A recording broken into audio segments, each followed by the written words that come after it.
Good afternoon.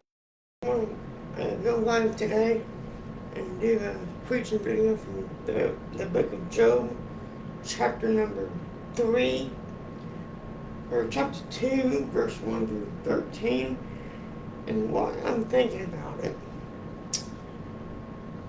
I came across this song last night. I'm going to try to sing it. It talks about all the things that the devil does, all the things that Satan throws at you, and you know, he will try to do that. So, just bear with me here and I'll get there.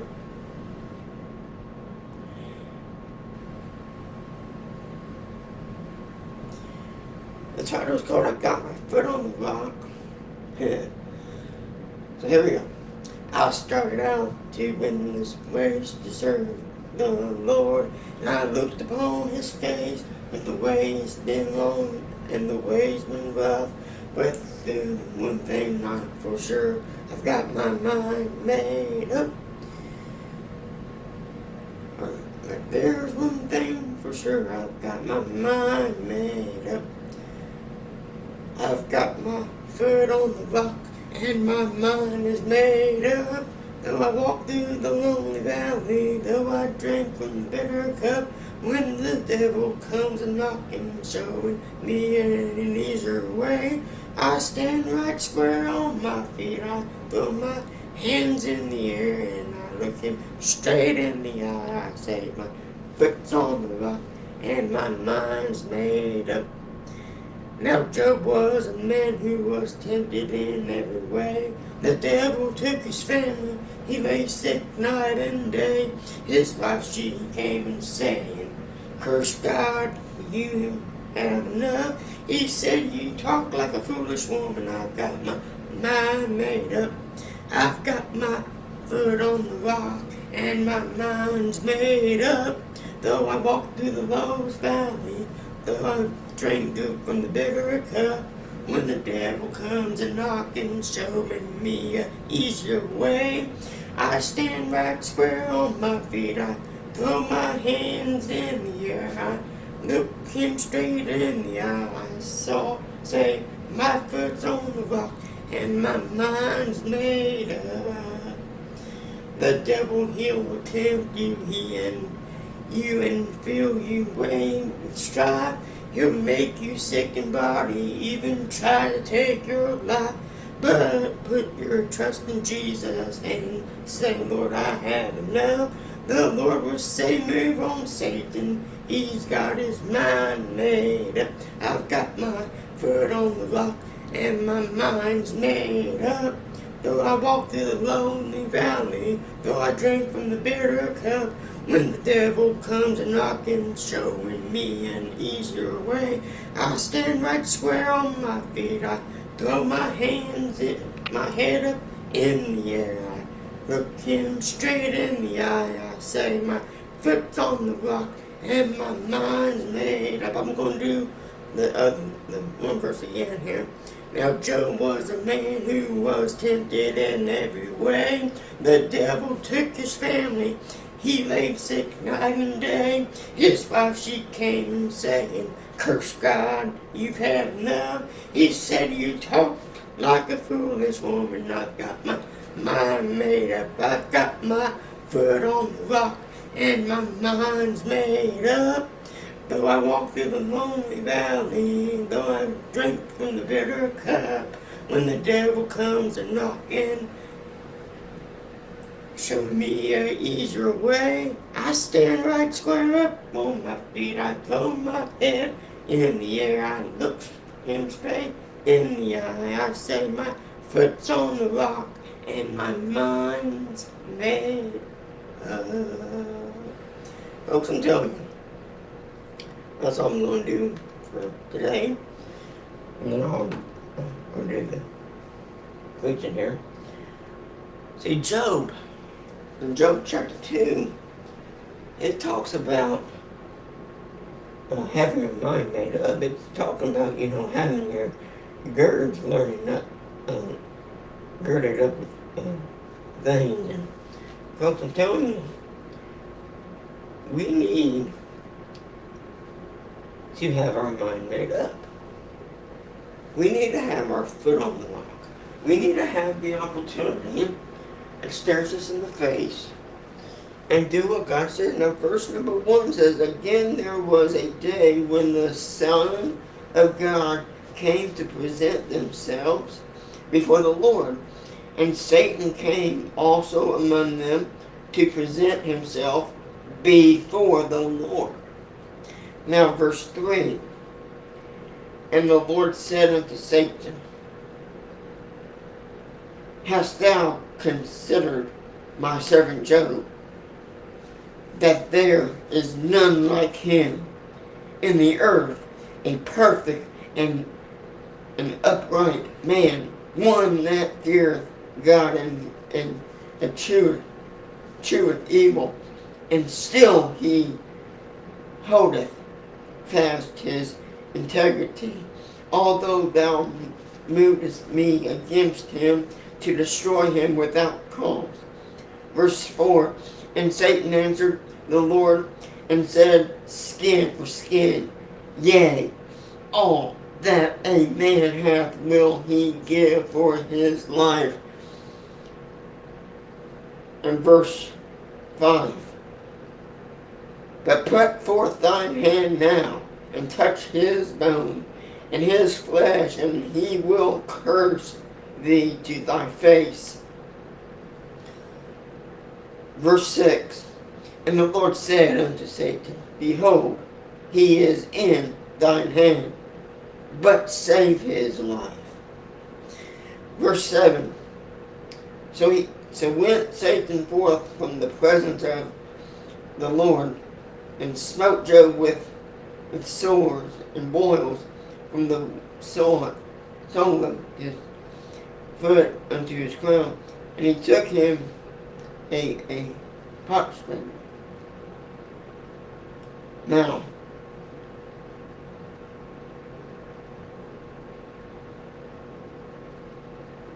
verse 9, and then said his wife unto him, doest thou still retain thy integrity? Curse God and die. His wife came up and said, just curse your God and die. Now what kind of wife would that be? In verse 10 he says, but he said unto her, thou speakest as one of the foolish women speaketh. What shall we receive good at the hand of God, and shall we not receive evil? And all that this did not Job sin with his lips. He said, just you tell me to curse God and die. What are you thinking, woman?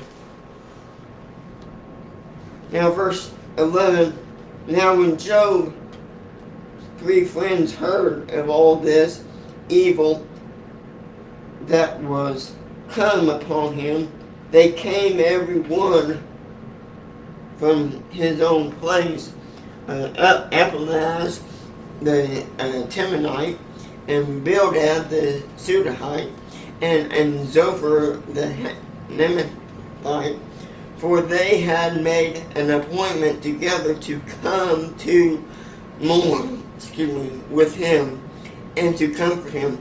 Verse 12, and when they lifted up their eyes afar off, and knew him not, they lifted up their voice and wept, and they rent every one his mantle, and sprinkled dust upon their heads toward heaven.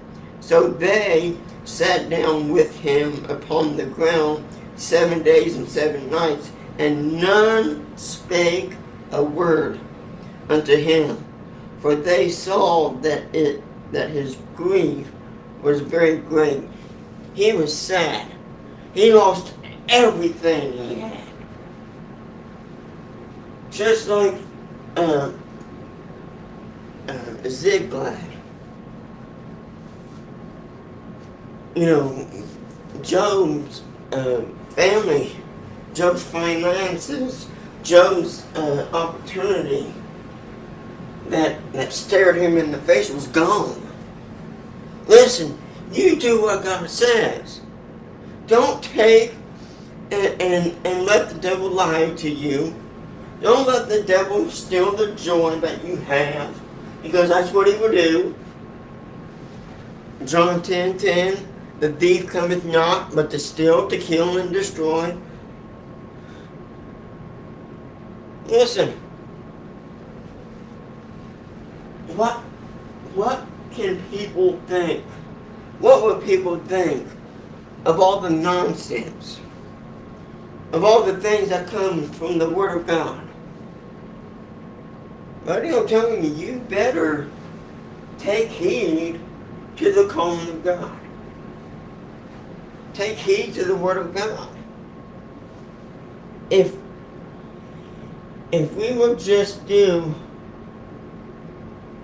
what He says that God will do, people may not understand it all. Just like that song said, I got my foot on the rock, I got my mind made up. I'm telling you, we need to have our minds made up. We need to have the opportunity. People that will, okay, for an example, Samuel, like I read last Saturday, Samuel was laying in his bed and thinking it was Eli calling his name. And finally Eli perceived to Samuel. He said, Samuel, I'm not talking to you. So what did he tell Samuel to do? What Eli said to Samuel.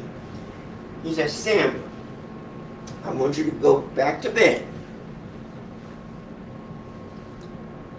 And I want you, when he will say, Samuel, Samuel, I want you to say, speak, for thy servant hear. So that last time really got Samuel. Samuel saw the Lord standing right in front of him, and he said, Samuel, Samuel, and he was like,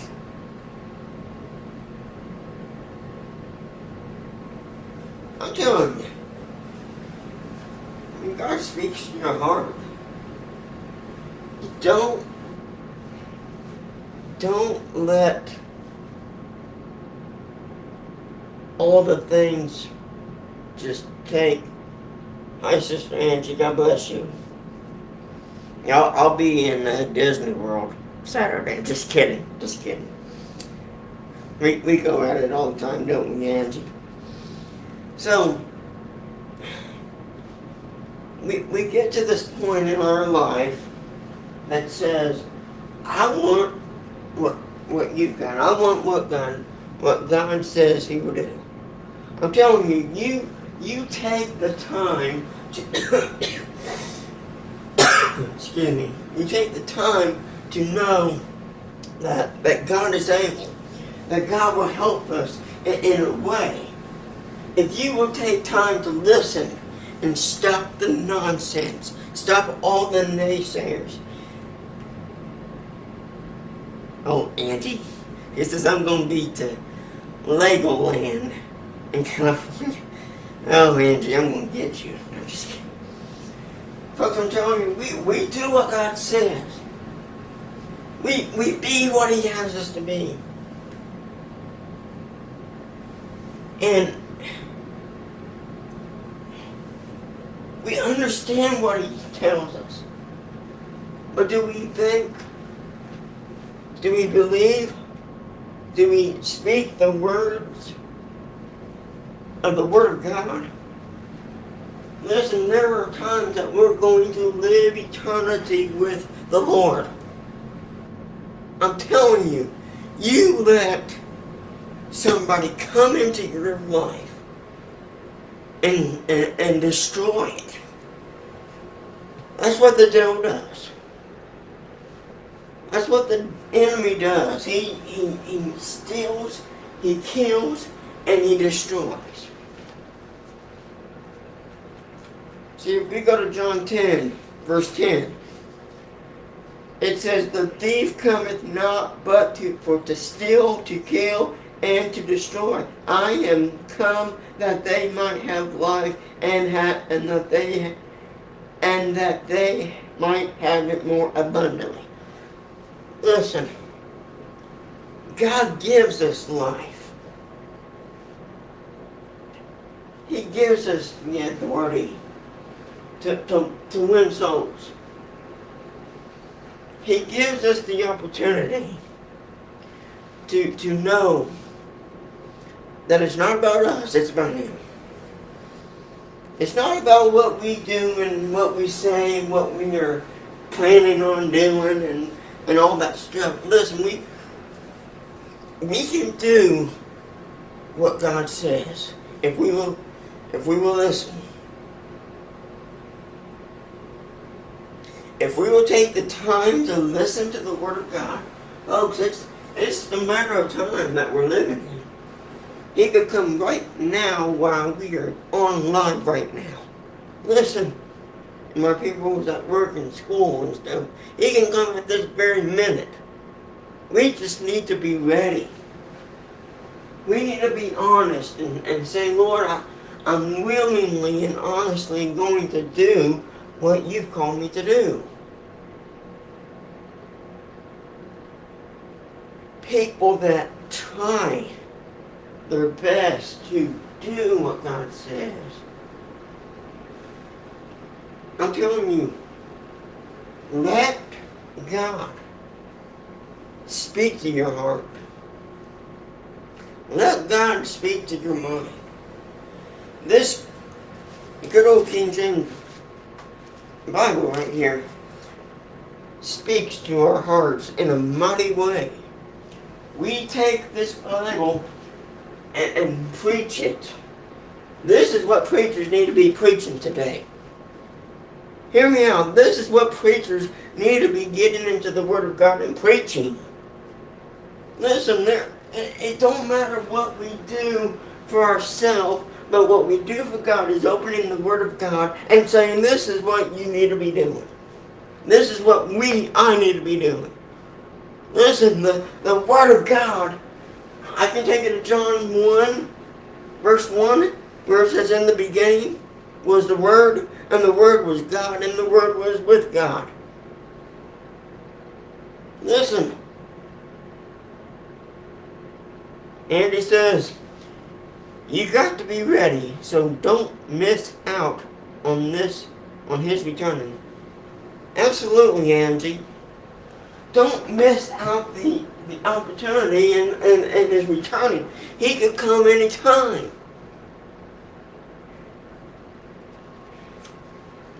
Folks, see, just like in John 1, verse 1, it says, in the beginning was the Word, and the Word was God, was with God, and the Word was God. The Word was God. Listen, how many times have I told people on this videos, don't give up the opportunity. Don't miss the opportunity of what God has in mind for you. If you will miss the opportunity, Lord help you. I'm telling you, don't miss the opportunity.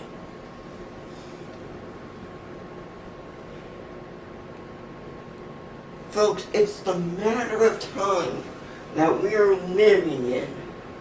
We're living in a day that God's going to come and speak to us. He's going to carry us out. He's going to lift us out of this life. You may not believe what I say, but God's going to say, why did you not believe? You know, if I didn't believe in what God said, I would call God a liar. And that's the truth. If I did not believe the Word of God, I would have called him a liar. Because the Word of God is true. We need to stay true and faithful to the Word of God.